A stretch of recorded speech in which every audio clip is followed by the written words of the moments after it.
Part kedua ini dimulai dengan diperlihatkan seorang influencer yang sedang dalam perjalanan ke kota Hyosan.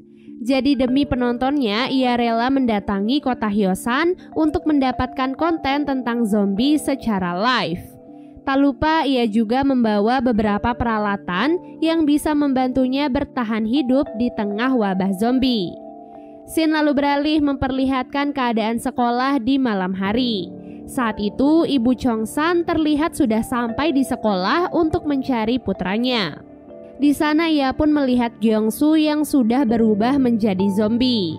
Tanpa mengetahui apapun, Ibu Chong-san malah memanggil Gyeong-su dan menanyakan keberadaan putranya. Namun naasnya, hal itu malah membuatnya menjadi incaran beberapa zombie dan berakhir menjadi seorang zombie. Di dalam ruangan siaran, Soo-hyuk dan teman-temannya yang masih terjebak di sana memutuskan untuk membuat toilet darurat. Karena bagaimanapun juga setelah seharian melawan zombie, kini mereka membutuhkan toilet untuk buang air. Onju yang kebetulan sering mengikuti pelatihan bersama ayahnya memimpin teman-temannya untuk mulai membuat toilet darurat. Dengan alat-alat seadanya, toilet darurat itu pun akhirnya berhasil mereka buat. Selain Onju dan anak-anak di dalam ruangan siaran, ternyata ada juga seorang anak yang berjuang sendirian di antara para zombie. Anak itu bernama Guinam. Sedikit perkenalan tentang Guinam, ia adalah berandalan di sekolah yang sering membuli para siswa dan siswi di sekolah. Jadi tak heran jika saat ini ia mampu bertahan hidup dengan kemampuan bela dirinya yang cukup baik. Ia bahkan sempat mengambil sebuah pisau dari kantin yang kemudian ia gunakan untuk membunuh para zombie yang menyerangnya. Di kantor polisi, Pak Lee masih menjalani proses investigasi bersama dengan seorang polisi bernama Song. Ia berkata kalau semua ini terjadi karena dendamnya pada orang-orang yang terlibat dalam kasus pembulian putranya. Bagaimana tidak, meskipun putranya sangat frustasi akibat pembulian, namun pihak sekolah seakan menganggap masalah ini sebagai masalah sepele yang tidak perlu dibawa ke ranah hukum. Hal itu pun membuat Pak Lee sangat marah sekaligus sedih karena ia tak bisa membantu putranya. Oleh sebab itulah Pak Lee pun memulai penelitian dan mengubah putranya sendiri menjadi seorang zombie. Setelah investigasi itu, beberapa zombie mulai memasuki kantor polisi tempat Pak Lee berada. Di saat itulah Pak Lee terkena gigitan zombie dan memilih untuk menyelamatkan Pak Song dari para zombie. Sebelum berpisah, Pak Lee sempat meminta Song untuk pergi ke sekolah Hyosan dan mengambil laptopnya di ruangan laboratorium.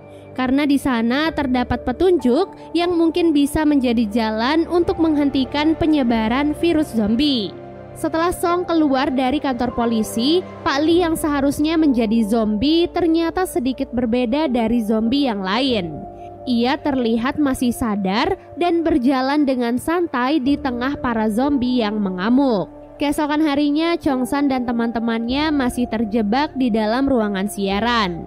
Karena sudah bersembunyi cukup lama, mereka pun mulai berpikir untuk keluar dan mencari bantuan. Bagaimanapun juga saat ini mereka membutuhkan akses yang bisa digunakan untuk meminta pertolongan. Oleh sebab itulah Chong-san dan Soo-hyuk pun menawarkan diri untuk pergi mengambil handphone di ruang guru. Sementara itu di atap sekolah terdapat 2 orang siswa yang ternyata berhasil selamat. Kedua orang itu adalah Chol-soo dan Eun-ji. Jadi saat di awal wabah itu muncul, mereka berdua kebetulan sedang berada di atap sekolah, jadi mereka masih aman sampai hari ini. Saat itu Eun-ji sedang merasa frustasi karena selalu menjadi korban pembulian oleh Guinam dan teman-temannya. Kemudian Chol-soo mengatakan kalau sebenarnya kemarin Guinam sempat mengancam Chol-soo kalau ia akan menyebarkan video Eun-ji tanpa busana hari ini. Hal itu pun membuat Eun-ji takut dan nekat memberanikan diri untuk mencari handphone Guinam di ruang guru. Sementara Chol-soo memilih untuk tetap di sana karena ia terlalu takut pada zombie. Setelah turun dari lantai atas, Eun-ji langsung dikejar oleh para zombie dan akhirnya digigit. Namun entah bagaimana, gejala Enji sama seperti Pak Lee, di mana setelah digigit oleh zombie, ia tidak berubah menjadi zombie, melainkan masih sadar seperti biasanya. Uniknya dengan kondisinya saat ini, ia tidak dimangsa oleh zombie sehingga ia bisa bergerak dengan bebas. Di dalam ruang guru, Chongsan dan Soo-hyuk masih bersembunyi dan mencari kesempatan untuk mengambil handphone. Namun saat itu mereka malah melihat Enji sedang menghancurkan satu persatu handphone di sana karena ia kesulitan mencari handphone Guinam. Kebetulan saat itu salah satu handphone terlempar ke arah Chongsan sehingga ia dengan cepat langsung mengambilnya. Lalu Enji yang melihat Chongsan langsung berteriak sehingga membuat semua zombie masuk ke ruangan tersebut. Situasi itu pun membuat Chongsan dan Soo-hyuk akhirnya terpisah. Soo-hyuk kembali ke ruang siaran, sementara Chongsan kabur ke arah luar. Setelah itu, Chongsan pun langsung berlari menghindari kerumunan zombie dan masuk ke dalam ruangan kepala sekolah. Di sana, ia bertemu dengan Guinam yang sedang mengikat tangan kepala sekolah. Kepala sekolah pun meminta bantuan Chongsan untuk menghentikan Guinam. Oleh sebab itulah, Chongsan pun mengancam Guinam dengan memvideokan aksinya tersebut. Namun saat itu Guinam sama sekali tidak peduli dan malah membunuh kepala sekolah saat Chongsan sedang memvideokannya. Setelah itu Guinam langsung menyerang Chongsan dan mencoba merebut handphone dari tangannya. Alhasil Chongsan pun kabur dan dikejar oleh Guinam. Bahkan Guinam juga nekat melemparkan pisau ke arah Chongsan saat sedang mengejarnya. Di sisi lain, Jang Hari, siswa dari anggota klub panah dan 3 orang lainnya yang masih selamat, saat ini juga keluar dari persembunyian untuk mencari keberadaan adiknya Hari. Sementara di luar sekolah, pemerintah sudah mulai kewalahan menghadapi lonjakan kasus zombie yang semakin meningkat setiap harinya. Oleh sebab itulah, aparat militer mulai dikerahkan untuk mengevakuasi beberapa orang yang masih selamat dan dibawa ke kamp pengungsian untuk dikarantina. Selain itu, pemerintah juga memutuskan untuk menutup semua akses internet dan telepon di kota Hyosan. Kembali kepada Chongsan yang terus dikejar oleh Guinam sampai ke perpustakaan.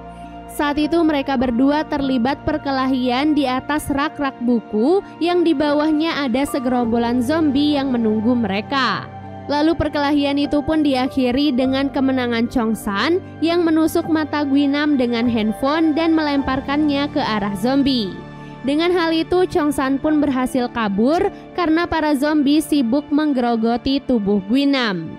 Kemudian Chongsan pun kabur dan bersembunyi di dalam ruangan musik. Di dalam ruangan siaran, Onju dan teman-temannya yang khawatir pada Chongsan memutuskan untuk membuat sebuah drone yang bisa digunakan untuk mencari keberadaan Chongsan. Selain itu, drone tersebut juga akan mereka gunakan untuk melihat keadaan di luar sekolah. Dari monitor mereka bisa melihat kalau hampir semua kelas dan lorong kini sudah dipenuhi oleh zombie. Sampai akhirnya mereka pun menemukan Chongsan di dalam ruangan musik. Setelah memastikan Chongsan baik-baik saja, drone itu pun diterbangkan untuk melihat keadaan di luar sekolah. Tak jauh berbeda dengan keadaan di sekolah, di luar sekolah pun keadaan sangatlah kacau. Kemudian drone itu pun kehabisan daya dan akhirnya jatuh ke tanah. Di waktu yang sama, polisi Song dengan rekannya sedang dalam perjalanan ke sekolah untuk mengambil laptop Pak Lee. Di tengah perjalanan itu mereka sempat bersembunyi di dalam restoran keluarga Chongsan dan menemukan bayi Hisu tergeletak di sana. Sementara ayah Onju yang ditugaskan untuk mengawal anggota dewan sampai di kamp karantina. Karena mereka baru saja dievakuasi, jadi mereka pun diminta untuk mengikuti karantina yang sudah ditetapkan oleh pemerintah. Namun ayah Onju saat itu mencoba meminta izin untuk tidak ikut karantina karena ia ingin pergi ke sekolah Hyosan untuk menyelamatkan putrinya. Namun petugas militer tetap tegas dan mengharuskan semua orang mengikuti protokol yang sudah ditetapkan oleh pemerintah. Di dalam perpustakaan, Guinam yang sudah digigit oleh zombie ternyata berefek sama seperti Enji. Dalam penjelasannya, Pak Lee sempat menuturkan kalau beberapa orang mungkin mendapatkan efek yang berbeda setelah digigit oleh zombie. Karena virusnya sendiri bisa bermutasi tergantung pada pikiran dari si manusia. Oleh sebab itulah Pak Lee, Enji, dan Guinam masih sadar setelah digigit karena mereka masih memiliki dendam yang belum terselesaikan. Bahayanya, kini Guinam, Pak Lee, dan Enji bisa dengan bebas berkeliaran di sekitar sekolah dan Guinam sendiri bertekad akan membunuh Chongsan bagaimanapun caranya.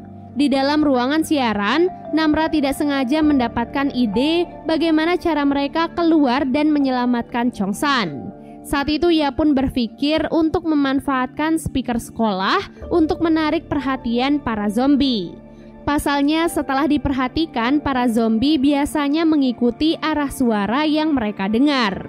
Nah, dengan begitu mereka bisa pergi ke ruangan musik dengan aman, bahkan jika memungkinkan mereka juga bisa menggunakan kesempatan itu untuk pergi ke rooftop sekolah agar bisa dievakuasi oleh pemerintah. Singkat cerita, rencana itu pun akhirnya dimulai. Saat itu semua zombie merespon suara yang diputar melalui speaker dan berlari menuju speaker-speaker terdekat. Sementara Guinam yang juga mendengar suara itu bergegas ke arah berlawanan untuk mencari Chongsan lengkap dengan pisau di tangannya. Dengan kesempatan itu, Onju dan yang lainnya mulai berjalan secara perlahan menuju ke tempat Chongsan. Di tengah perjalanan itu, Suhyok sempat tertinggal karena harus melawan seorang zombie yang mengejar mereka. Namun saat itu beruntungnya ia dibantu oleh Guinam. Kemudian Guinam berkata kalau saat ini ia sedang mencari Chongsan dan ingin membunuhnya. Suhyok yang mendengar hal itu tentu saja berkata kalau ia tidak ingin memberitahukan keberadaan Chongsan pada Guinam. Alhasil keduanya pun terlibat perkelahian karena Guinam marah pada Suhyok. Guinam yang saat ini telah terinfeksi menjadi jauh lebih kuat dari biasanya. Oleh sebab itulah ia pun mampu mengalahkan Suhyok dengan cukup mudah. Beruntungnya saat itu Namra menyusul Suhyok dan langsung menyelamatkannya. Namun naasnya ia malah digigit oleh Guinam. Suhyok yang melihat hal itu langsung menyelamatkan Namra dan melemparkan Guinam keluar dari jendela. Setelah itu mereka berdua pun bergabung dengan yang lainnya di dalam ruangan musik. Sesampai di ruangan musik, salah satu di antara mereka langsung menyadari sebuah luka gigitan di tangan Namra. Hal itu pun membuat mereka semua takut kepada Namra. Lalu Suhyok pun mencoba menjelaskan kalau luka itu akibat gigitan dari Guinam yang Suhyok pikir bukanlah seorang zombie. Namun Chongsan yang mendengar hal itu berkata ia melihat sendiri kalau Guinam digigit oleh segerombolan zombie. Pernyataan itu tentu saja sangat berbeda dengan apa yang Suhyok temukan karena tadi Guinam terlihat masih baik-baik saja dan bahkan melawannya berkelahi. Namra yang tidak ingin teman-temannya berdebat memutuskan untuk duduk di jendela dan meminta siapapun untuk mendorongnya jika ia berubah menjadi zombie. Namun Suhyok dengan cepat menggenggam tangan Namra dan berkata kalau ia yang akan menjadi tameng jika Namra berubah menjadi zombie. Setelah duduk di jendela dalam beberapa saat, Namra tiba-tiba merasakan infeksi di tubuhnya yang membuatnya ingin memakan Suhyok. Chongsan yang melihat hal itu dengan cepat mengambil senjata untuk memukul Namra. Namun Suhyok lagi-lagi dengan cepat melindungi Namra. Saat itu Onju mencoba menahan Chongsan karena Suhyok sama sekali tidak digigit oleh Namra. Namun teman-temannya yang lain sudah terlanjur takut kepadanya.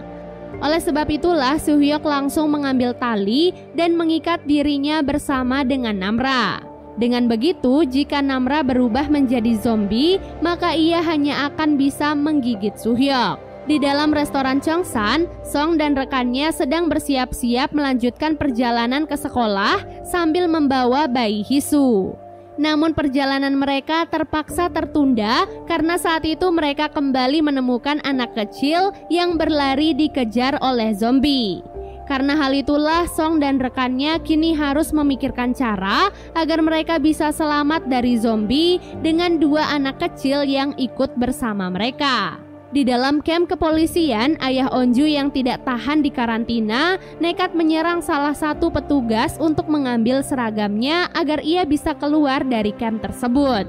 Bagaimanapun juga, ayah Onju tidak bisa tenang di dalam sana karena sampai saat ini Onju masih terjebak di dalam sekolah. Sayangnya saat keluar dari kamp pengungsian, ayah Onju ketahuan oleh seorang petugas yang membuatnya diserang oleh para prajurit yang sedang berjaga. Ayah Onju tidak menyerah dan terus berlari ke arah danau. Bahkan setelah ia sudah menyelam ke dalam danau, peluru-peluru itu masih terus mengejarnya sehingga berhasil melukai perutnya. Dan part kedua pun akhirnya selesai.